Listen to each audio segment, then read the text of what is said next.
Hi everyone and welcome to Titan's How to Winterize Your Airless Sprayer video. This video is not a substitute for reading the manual. Consult the manual for additional details.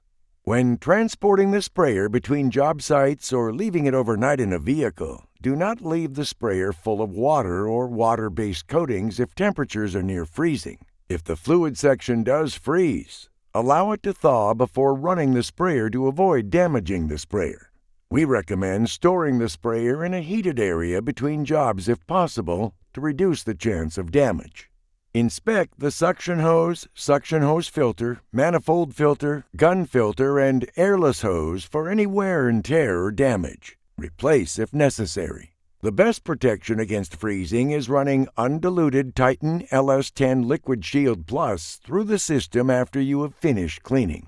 Next, add Titan piston lube to the top seal while the machine is running to help keep the fluid section lubricated during storage. To ensure the sprayer is not stored under pressure, remember to complete the pressure relief procedure before storing. For a complete walkthrough of the procedure, please see any of our setup and startup videos. Be sure to leave the prime spray or bypass valve in the prime position when storing. For sprayers with a gasoline engine, see the engine manufacturer's manual for complete winterization instructions. However, it is generally recommended to drain all gas from the engine, followed by running the engine until it stops, prior to long-term or seasonal storage.